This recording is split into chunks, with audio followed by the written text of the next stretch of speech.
morning, Kunal. It's a pleasure to meet you. Let me introduce myself. I'm Professor Sriram. I'm a marketing faculty. I've been here for the past 7 years, and as luck would have it, I think you passed out before I came in. So this is an interaction to know more about you and your journey in life and how the institute played a part. Very curious to know, you started your work life as a sales and marketing professional in a automobile industry, right? And how did this journey into SaaS-based agro services come about? Okay, thanks, Professor Sriram. Thank you all for this invitation. I think it's a privilege to be a part of this session and talk about my journey. So yeah, quickly about the initial days of my career. So I am basically an engineer. I did my mechanical engineering from DIT Mesra. Back in 2006, I passed out, and then I was placed in the sales and marketing division of Tata Motors. This is where a selective set of the batch members, like 20 percentile of the student, gets placed there. So I was lucky enough to be a part of that particular elite group. But the good thing that happened is in sales and marketing, the amount of exposure that the company gave me at that time was immense. So we were exposed to their own all plants across in the Pune, Chinchari area. Then I was in the marketing office in Bombay. Then did my training across the different dealerships across in Chennai, different parts of Tamil Nadu. And then finally I was placed in Bangalore. So what happened is that the business started preparing yourselves to be the front-facing representative for the organization, and that gave us a lot of exposure to how business is dealt. What are the important facets about the growth of an organization? What is important for them? What is competition? How do you break the competition?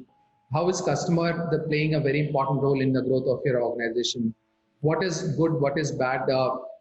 During the different growth phases. So these are different things that we got exposure to, and that's I think that's one of the important things that gave me the initial learning that how business is basically run. As a part of my role, I was also into some parts of business development, and the Nano was being launched at that point in time. So we were asked to find dealers and distributors and find their strength of who can handle those small centers in different parts of the southern part of the country. So it also again gave me, we were then doing a lot of branding, marketing, advertisements on papers and all, and we got to learn about how different people think about running business, and then we chose them, right? I think this is, in my career of 4 years in Tata Motors, really gave me that exposure to understand the important the important things about running business. And eventually, as that was running, I, along with one of my friends, who's also the co-founder and the CEO at Propin, Krishna, so we were discussing, he was more from the technical side. He was working in the leadership program in GE, and he was in the US at that point in time, and I was in India. And we kept interacting of how we can basically leverage our learnings and do something transformational, something that can be much more impact generating, right, as well as create value for ourselves. So that is where in 2009 we did all of these discussions. We started finding out opportunities, and then things didn't move in. It was more about brainstorming that was happening. But in 2010, I joined Great Lakes. I thought there's an issue. That is the right time for me to now get exposed to understanding the different important aspects of business. And that's where in 2010 I joined Great Lakes. So somewhere in between this entire thing, because I was more focused in my studies at that point in time. Krishna actually quit his job and then we said, no, let's get started, right? So I think this was the very important point that something that we had planned initially, there was some shape to that. And then we said, okay, let's now do it. And my learning at Great Lakes also was very helpful, because then I could understand different important aspects. How do you break your thought processes? What is important? How do you do your financial modeling, your business plans, things around that? How do you go to understand the importance of your product? What customer wants is the most important thing. And these were some of the great learnings, right? So I think post that is when we started off. Once I graduated from Great Lakes, I then, along with my partner, we co-founded, and then the journey started. So that was a quick brief about the journey and the origin of Cropin. What does Cropin actually do? It looks like a technology-enabled business for, I mean, helping agriculturists.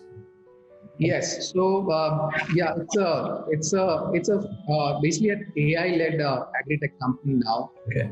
And the journey of the AI actually gradually came in picture in the recent days.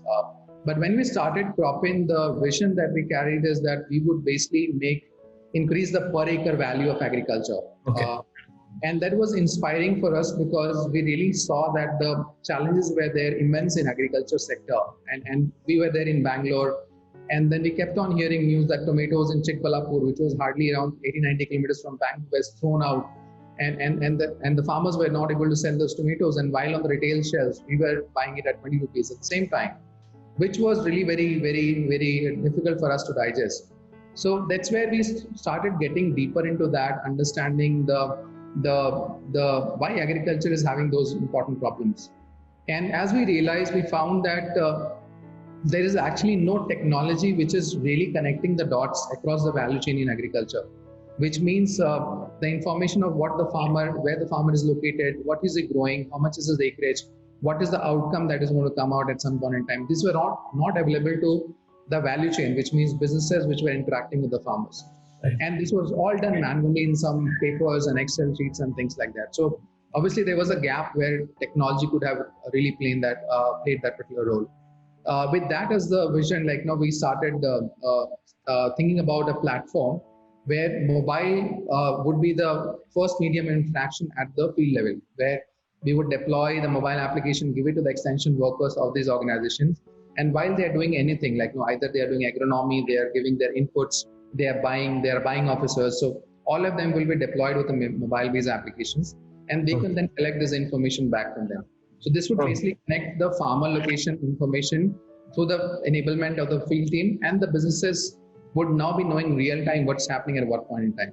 So knowing about the sowing trends, knowing about the crop which is being grown, knowing about the pest and disease which is impacting the crops, the harvest that is going to come.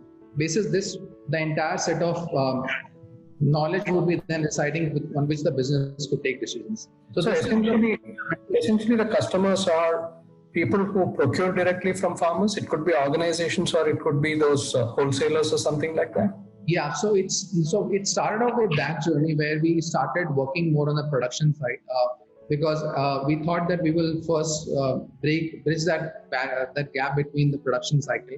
But eventually, right now, the platform is it's a full stack solution where we help them in the production aspect, helping them grow better in terms of using less inputs, in terms of climate smart agriculture, in terms of the global acceptable standards of agriculture, in terms of managing their supply chain, harvesting much better. Then is the supply chain, warehousing, packaging and processing, and the end customer traceability, which comes after the production process is done. So then we help the supply chain organization in that part of the business. Somewhere in between, we now have started interacting with the value chains, which are the banks and insurance, because farmer as an asset, the information is also very interesting for banks to come and lend to the farmers. Same is the case with the insurance. The government also would like to insure these farmers. The third set of companies are obviously the input companies, which are selling their tractors, like TAFE is our customer, inputs like fertilizers, chemicals, and drip irrigation, all of the systems in agriculture, which is helping them to produce better. And then the government and development sector, which is more focused around sustainability, increasing the income opportunities of the farmers. You talk about climate smart agriculture, you talk about early warning disease-based advisories to farmers. So around everything, the platform is now, it's a full stack for all of the stakeholders to come and interact on that. Right. But if you look at farmers per se, do you think many of them are tech savvy, using these apps to kind of connect or to get information or something like that? Or are they open to providing information? Yeah, so I think the farmers are ready right now to consume information, and it takes time. So gradually, if you see, in one of our projects that we did with the World Bank, right, the first year, and this was done in Bihar and Madhya Pradesh, two of the important states where agriculture is one of the primary segments for income generation. So we chose these regions, and then we saw that in the first year the adoption was around 40%. We did our own analysis. The second year it moved to around 65%. Third year it was around 82%, which means that the transition of a farmer into a newer technology it takes time, but gradually as you bring in those real services which is value adding, that option increases, and that's what happened with us. So I think that in the coming times where mobile phones have penetrated the rural infrastructures, the mobile networks are there, farmers please have a smartphone, and someone in his family, like either his son or a daughter or his whatever, they are getting access to information. So that has now become much more convenient for us to engage. Yes. Okay, thanks a lot. If I look at your profile, it says that you were with Tata Motors till 2010, and probably that is when you joined Great Lakes, and that's when the crop-in idea also kind of cropped up. Mm-hmm. So when you entered the institute, you probably had this seedling in your mind, and I'm curious to know, how did the stint at the education at Great Lakes help you in your entrepreneurial journey? Yeah, I think, you are like, without arms, you have gone to run the battle. I hear some of these Uncle Bala's, these thoughts, right? So without arms and ammunition, you cannot go and fight a battle, right? I think what the institute does is gives you those arms and ammunition to really go and understand things, deliberate it well, understand the nitty-gritties, do those analysis. There are so many analysis that you can think of. You have your different set of analysis for marketing, your product development, your sales strategy, your finance models, and things like that. So it gives you a comprehensive background to understand and do the right decisions for your organization. I think that's very important, and that's one of the very important roles that the Great Lakes played in my journey. Apart from that, I think the institute, obviously you have a lot of friends that's there along with you, right? So when you get into the entrepreneurial journey, a lot of them help you out in ways possible. So I think the network that you develop within your batch, the seniors, juniors, all of them, that's another asset that you create. And the third is the relation that you have in the institute from the professors that come and help you out in times possible. So I think that was also something that helped me in our initial time. So I think holding in together, it's not just the education, it's the complete package that comes on to guide you in ways possible. Right. Now, one other thing, if you look at, there's a lot of stress on entrepreneurship today from the government side as well. But if you look at MBA graduates, they tend to take a less riskier option of getting into a established company or brand and then become an analyst or a consultant or whatever. So since you have probably come in with that idea and you're a successful entrepreneur today, what does it take to be an entrepreneur? I think, it's the real passion that you have in your heart that keeps driving you, right?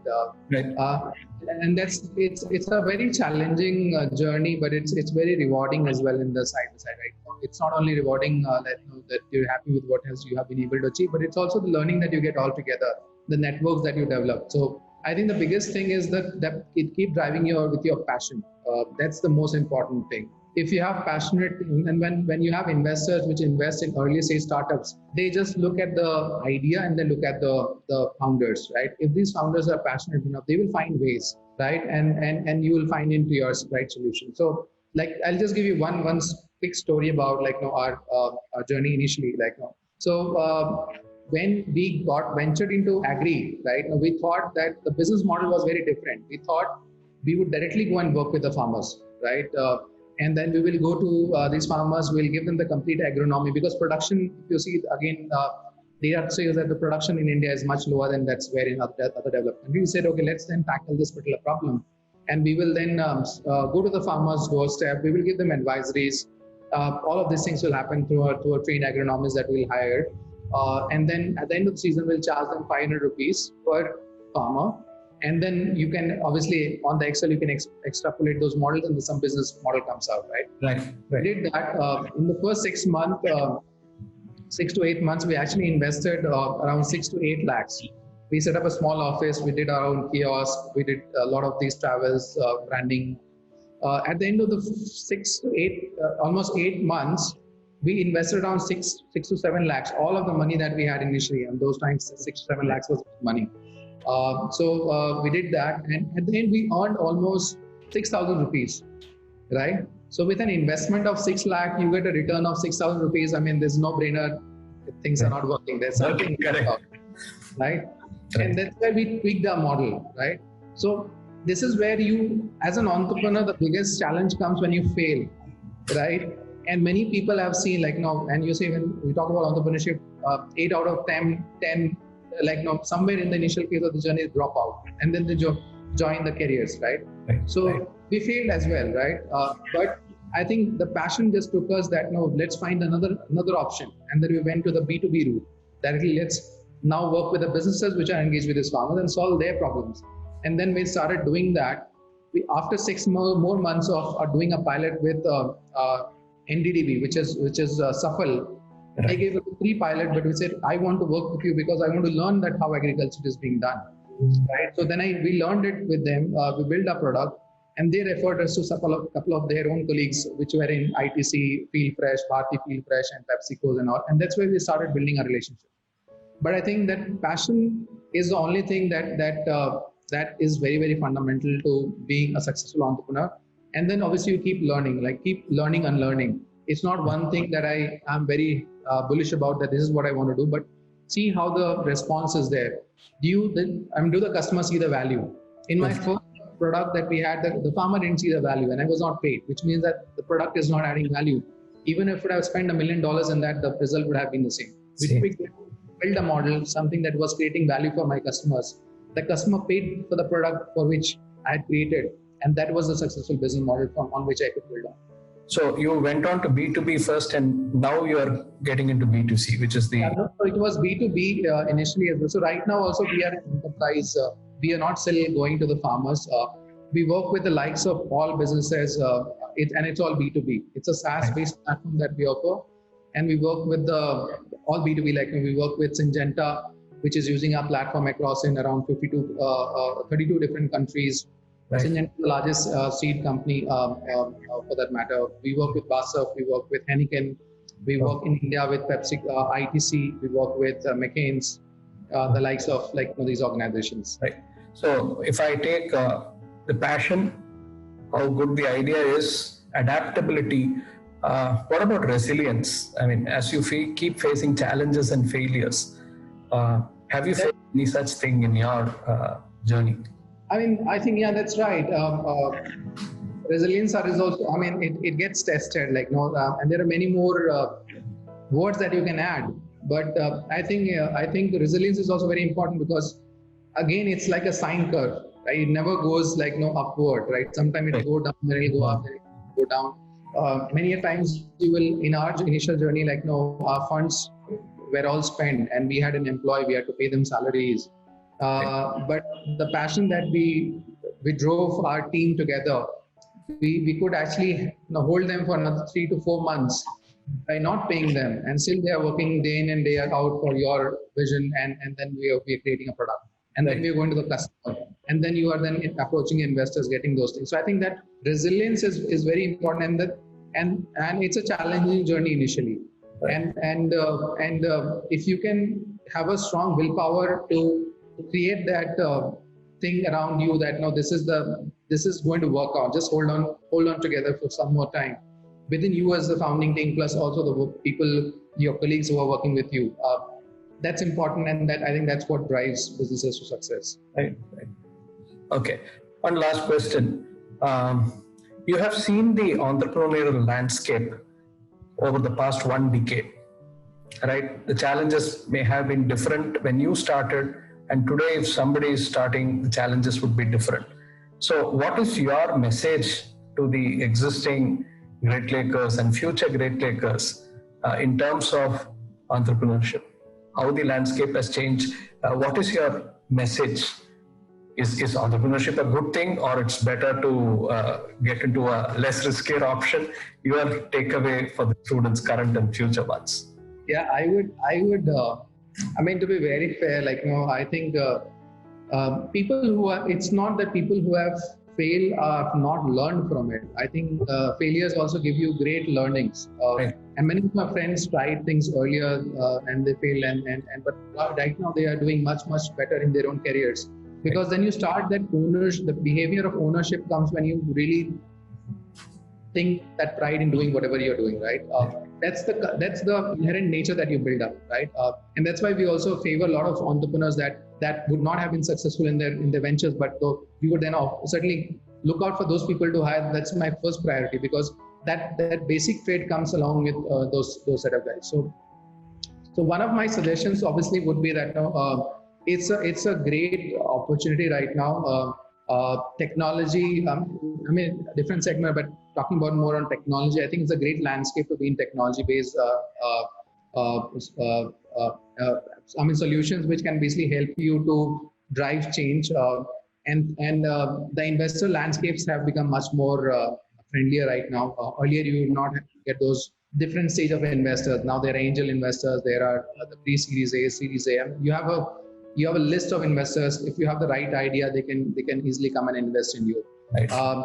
The space has become now global. So if you're internet-based tech startup, you can. I mean, boundaries are not the limitations, right? You can easily be sitting over here in one part of Chennai and then doing business outside in different parts of the world. So, I mean, these are some of the things which are very positive. The trends, the government is also supporting you. So there are a lot of support coming from the government. Right. So these are some of the very interesting things which if you see getting into entrepreneurship, they will be much more favorable for you. I think one of the important things also is to think in your lives right now, as young professionals right now, think in your lives that what is the risk that you have taken in your life, right?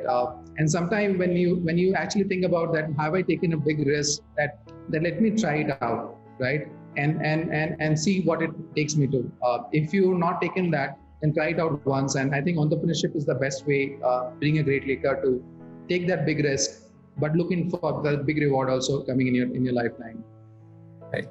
Thanks a lot, Kunal. It's been amazing, and wishing you and your business, an exponential growth over the next decade. Right. Thanks a lot for your time. It's amazing to hear a success story and the way in which you went about the whole thing. Thanks a lot. Thank you so much, Sriram. Thank you. Bye-bye.